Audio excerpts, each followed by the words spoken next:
Hi friends, welcome to Chennimalai family. வாங்க இப்போ நம்ம சித்ரா பௌர்ணமி பூஜை பண்ணுறது எப்படின்னு பார்க்கலாம். சாமிக்கெல்லாம் நல்லா அலங்காரம் பண்ணிக்கணும். மல்லிகைப்பூ, தாமரைப்பூ எல்லாம் வாங்கியாச்சு. நீங்கள் இன்றைக்கி லக்ஷ்மி பூஜை பண்ணுறனால பண்ணலாம், சத்யநாராயண பூஜை பண்ணுறனாலும் பண்ணலாம். ஏன்னா இன்றைக்கி சித்ரா பௌர்ணமிங்கிறது ரொம்ப விசேஷமான நாள். சித்ரகுப்தன் கணக்கு புக்கு நோட்டெல்லாம் வச்சு சாமி கும்பிடுவாங்க. இப்போ நான் தாமரைப்பூ, மல்லிகைப்பூ, துளசி எல்லாம் வாங்கிட்டு சாமிக்கு வச்சு படைச்சாச்சு. ஸ்வீட் வச்சுருக்கேன், தீபம் ஏற்றிட்டேன். எல்லா தீபங்களும் ஏற்றிக்கணும், திருவிளக்கு ஏற்றிக்கணும். நம்ம இஷ்ட தெய்வங்களை வணங்கிக்கலாம். அவ்வளோதான் ஃப்ரெண்ட்ஸ். இந்த மாதிரி நீங்களும் பண்ணிக்கோங்க.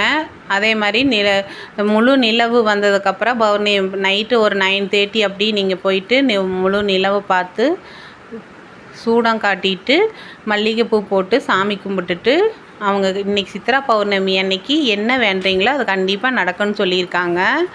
அதே மாதிரி நிறைய பேர்த்துக்கு நடந்திருக்கு. சாம்பிராணி புகையெல்லாம் போடணும் ஃப்ரெண்ட்ஸ், அப்போ தான் நல்லாயிருக்கும். வீட்டில் சாம்பிராணி புகை போட்டு தான் சாமியே கும்பிடணும், அதுதான் நல்லது. நீங்களே இந்த மாதிரி ஒரு வாட்டி பண்ணி பாருங்கள். சித்ரா பௌர்ணமியை யாரும் மிஸ் பண்ணிடாதீங்க. உங்களுக்கு இஷ்ட தெய்வத்தை நீங்கள் வணங்கிக்கோங்க ஃப்ரெண்ட்ஸ். காமாட்சி தீபம் ஏற்றிக்கிட்டு அதுக்கப்புறம் திருவிளக்கு ஏற்றிக்கிட்டு மற்ற விளக்கெல்லாம் ஏற்றிக்கலாம் ஃப்ரெண்ட்ஸ். நம்ம வேண்டிக்கிட்டு நல்லா ஆரோக்கியமாக இருக்கணும்னு வேண்டிக்கணும் ஃப்ரெண்ட்ஸ், அதுதான் மெயின். இந்த மாதிரி நீங்களும் சாமி கும்பிட்டுட்டு கோயிலுக்கு போகிறவங்க போயிட்டு வாங்க. சித்ரா பௌர்ணமிங்கிறது நம்மளுக்கு வருஷத்தில் ஒரு வாட்டி தான் வரும், மிஸ் பண்ணிடாதீங்க. தீபாதாரணை எல்லாம் காட்டிட்டு சாமி கும்பிட்டுட்டு பௌர்ணமி நிலவுக்கும் நம்ம தீபம் காட்டி சாமி கும்பிடணும். வேண்டுதல் அப்போ வச்சுக்கோங்க.